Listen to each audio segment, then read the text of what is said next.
कहते हैं शहर कभी कभी सोता नहीं, लेकिन कुछ रातें ऐसी होती हैं जब शहर जागता है और इंसान मर जाता है।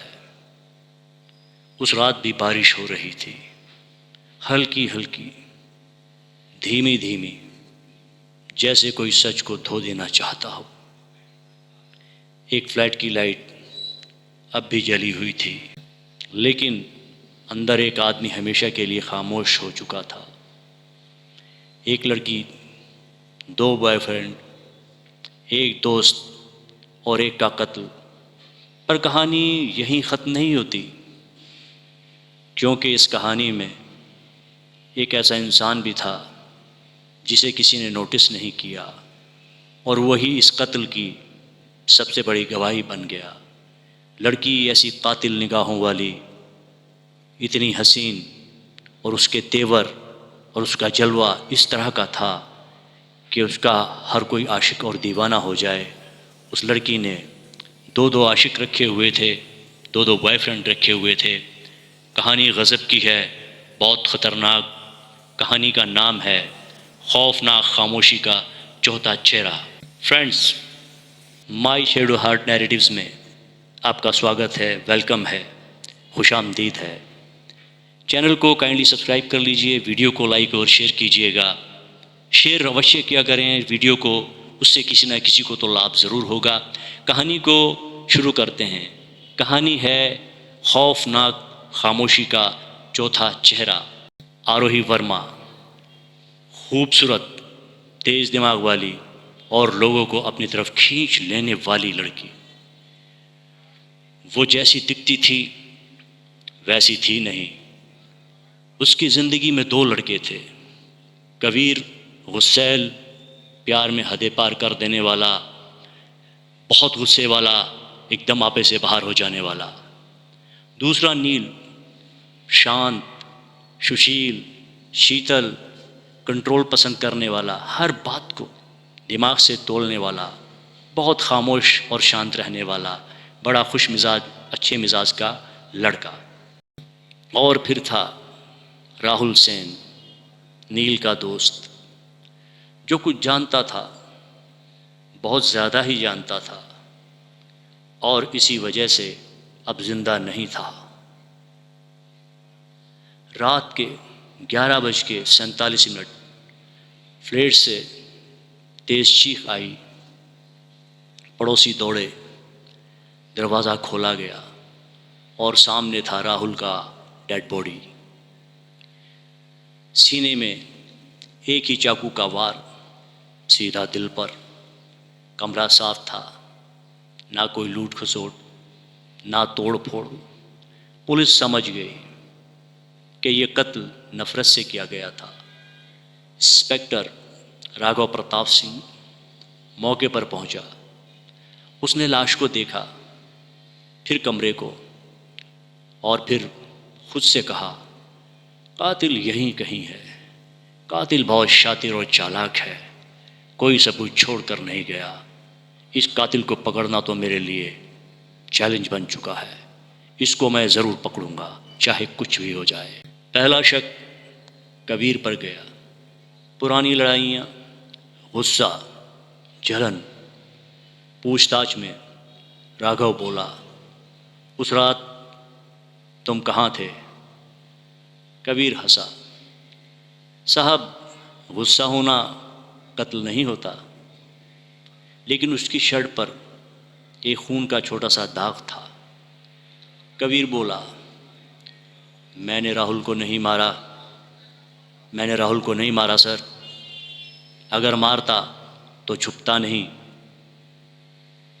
उसकी आंखों में डर था, लेकिन झूठ नहीं। अब बारी थी नील की। नील को इन्वेस्टिगेशन के लिए लाया गया। नील बहुत शांत, सुशील, खामोश था। इतना शांत कि शक होने लगा। राघव ने कहा, शांत लोग सबसे ज़्यादा छुपाते हैं और बहुत ख़तरनाक भी होते हैं। नील बोला, मैं राहुल से मिलने गया था, लेकिन मैंने उसको ज़िंदा छोड़ा था। फ़ोन रिकॉर्ड उसके ख़िलाफ़ थे, लेकिन कोई पक्का सबूत नहीं था। केस फिर अटक गया। फिर पूछताछ हुई आरोही से। आरोही को लाया गया इन्वेस्टिगेशन के लिए। आरोही कभी रोती तो कभी चुप हो जाती, कभी कबीर को दोष, कभी नील को दोष। उसकी बातें हर बार बदलती थीं। राघव समझ गया, ये लड़की डर में नहीं, बल्कि ये लड़की खेल में है। ये लड़की डर नहीं रही, ये खेल रही है, हमें बेवकूफ़ बनाने की कोशिश कर रही है। लड़की बहुत शातिर है, बहुत चालाक है। राघव अपने आप से ही कुछ बातें कर रहा था। फॉरेंसिक रिपोर्ट आई, अलाई भी, सीसीटीवी ख़राब, फिंगरप्रिंट नहीं, मीडिया दबाव, बहुत टेंशन। राघव परेशान था। पहली बार उसे लगा शायद ये केस वो हार जाएगा। वो ये केस हारना नहीं चाहता था, क्योंकि वो जिस केस में हाथ डालता था उसको सॉल्व करता था। इस बार राघव बहुत परेशान था। लगता है कि मैं नाकाम हो जाऊंगा। उसी बिल्डिंग में एक जमादार काम करता था, नाम शंकर। गरीब, सीधा, हर दिन सीढ़ियाँ साफ करता था। राघव कंप्लीटली असफल हो चुका था इस केस में। उसकी रातों की नींदें उड़ चुकी थी, सुकून तबाह हो चुका था। राघव परेशान था कि मैं जिस केस में हाथ डालता हूँ उसमें सफल होता हूँ, इसमें सफलता क्यों नहीं मिल रही। राघव ही क्या, पूरा पुलिस डिपार्टमेंट हैरान था, परेशान था, अपसेट था। मीडिया का दबाव था, लेकिन केस सॉल्व नहीं हो पा रहा था। एक तरह से केस क्लोजअप ही हो चुका था। अचानक राघव को एक कॉल आती है। एक अननोन पर्सन बोलता है, साहब मैं आपसे मिलना चाहता हूँ, इस केस को मैं सॉल्व कर सकता हूँ, मैं आपको बता सकता हूँ कि आप मुजरिम को कैसे पकड़ेंगे। राघव उससे बोलता है, तुम मुझे मिलो। राघव उसको मिलता है। ये था शंकर, उस बिल्डिंग का जमादार जो उस बिल्डिंग में काम करता था। शंकर बोलता है, साहब मैं जमादार हूँ, बिल्डिंग में काम करता हूँ, अगर आप चाहें तो मैं इस केस को सॉल्व कर सकता हूँ। राघव और उसके पुलिस वाले सारे दोस्त उसका बड़ा मजाक उड़ाते हैं। वो कहते हैं, अबे चल जमादार, तू हमें समझाएगा कि किस तरह से काम करते हैं, मुजरिम को कैसे पकड़ते हैं, अब तू हमें समझाएगा।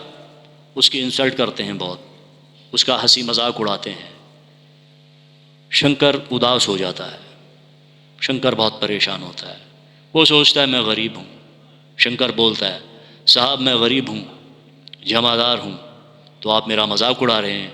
क्या एक जमादार कोई बड़ा काम नहीं कर सकता? मैं बड़ा आदमी भी बनना चाहता हूँ और अच्छे काम करना चाहता हूँ। आप मुझे एक मौका दीजिए साहब, अगर आप मेरी बात मानेंगे तो आप मुजरिम तक पहुँच जाएंगे। राघव उसका मजाक उड़ाता है और चला जाता है।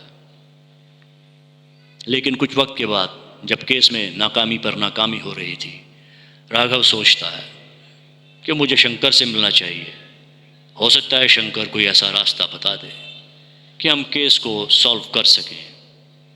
फाइनली मजबूर होकर राघव प्रताप सिंह और पुलिस डिपार्टमेंट सब फैसला करते हैं, हम शंकर से मिलेंगे। और फाइनली वो शंकर से मिलने जाते हैं। शंकर उसी बिल्डिंग में एक जमादार का काम करता था। शंकर से मिलते हैं, शंकर से बातचीत होती है। शंकर सारी इन्फॉर्मेशन देता है, शंकर सब कुछ बताता है।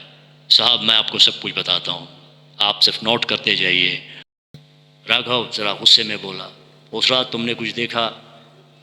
शंकर धीरे से बोला, साहब मैं तो रोज़ देखता हूँ, लेकिन कोई मुझसे कुछ पूछता ही नहीं। जमादार ने बताया, एक लड़का जल्दी में उतरा था, उसके जूते खून में सने थे और वो नील साहब जैसा दिखता था। नील के घर से वही जूते मिले। फिर पोस्टमार्टम रिपोर्ट, मरने से पहले राहुल ने एक नाम लिया था, समीर। समीर आरोही का दोस्त। पूछताछ में वो टूट गया। मैंने सबको आपस में लड़ाया। आरोही सब जानती थी, पर आरोही बहुत चालाक है, बहुत ज़्यादा क्लेवर लड़की है वो। नील, समीर, आरोही तीनों अरेस्ट हुए। एक कोने में खड़ा शंकर सब कुछ देख रहा था। राघव ने कहा, आज तुमने सच साफ किया। अखबार में शंकर का कहीं नाम नहीं था, लेकिन कानून उसी की वजह से जागा था। कानून शंकर से बहुत खुश होता है। तो इस तरह दोस्तों, शंकर की इन्फॉर्मेशन पर राघव प्रताप सिंह ये हारा हुआ केस फिर से जीत जाता है। इसीलिए कहते हैं, किसी को कमज़ोर, गरीब, छोटा जानकर नज़रअंदाज नहीं करना चाहिए। कभी कभी यही कमज़ोर, गरीब और छोटे लोग बहुत बड़ा काम करते हैं, जिस तरह से कि शंकर ने किया। शंकर के काम से बहुत खुश होते हैं पुलिस वाले और उसको इनाम भी देते हैं। राघव प्रताप सिंह कहता है, शंकर ये कुछ पैसे हैं, रख लो, तुम्हारा काम बहुत बड़ा था लेकिन ये पैसे बहुत कम हैं, लेकिन तुम इससे कोई बिज़नेस शुरू करो और जैसा कि तुमने कहा था मैं बड़ा काम करना चाहता हूँ, बड़ा आदमी बनना चाहता हूँ, तो तुम करो और ज़िंदगी में आगे बढ़ो। इस तरह से दोस्तों, शंकर को इनाम मिलता है, शंकर इनाम लेता है, वो भी ज़िंदगी में आगे बढ़ता है, पुलिस को कामयाबी मिलती है। और इसी तरह से हमें पुलिस डिपार्टमेंट का साथ देना चाहिए। तो इसमें मोटिवेशन, हमें लाइफ लेसन ये मिलता है दोस्तों कि हम भी ऐसा ही करें। अपने आसपास अगर कोई जुर्म होते हुए, कोई भी गलत एक्टिविटी होते देखते हैं, तो हमें पुलिस को बताना चाहिए, उसको इन्फॉर्म करना चाहिए, जैसा कि शंकर ने किया। बहुत अच्छा काम किया उसने। हम पुलिस को इन्फॉर्म करेंगे तभी तो ये मुजरिम पकड़े जाएंगे और हमारा समाज सुकून का सांस ले सकेगा, हम सुकून से जी सकेंगे। तो दोस्तों, अपना बहुत ख्याल रखिएगा। आपको हमारी आज की कहानी कैसी लगी? वीडियो अगर आपको पसंद आई है तो चैनल को सब्सक्राइब कर लीजिए, वीडियो को लाइक भी कीजिए, वीडियो को शेयर भी कीजिए। शेयर आप अवश्य क्या करें, शेयर करने से लोग इसको देखेंगे, लोगों को लाभ पहुंचेगा और लोगों को लाभ पहुंचाना ही हमारा मकसद है। अच्छी सी नेक्स्ट स्टोरी में आपसे फिर मिलेंगे। और फ्रेंड, अगर आप किसी भी टाइप का क्राइम, मोटिवेशन, थ्रिल, सस्पेंस देखना चाहते हैं तो कमेंट्स में आप हमें बता सकते हैं। हम उसी तरह का सस्पेंस, मोटिवेशन, क्राइम, थ्रिल आपके लिए क्रिएट करने की कोशिश करेंगे और आपको अच्छे अच्छे वीडियोस बनाकर दिखाएंगे।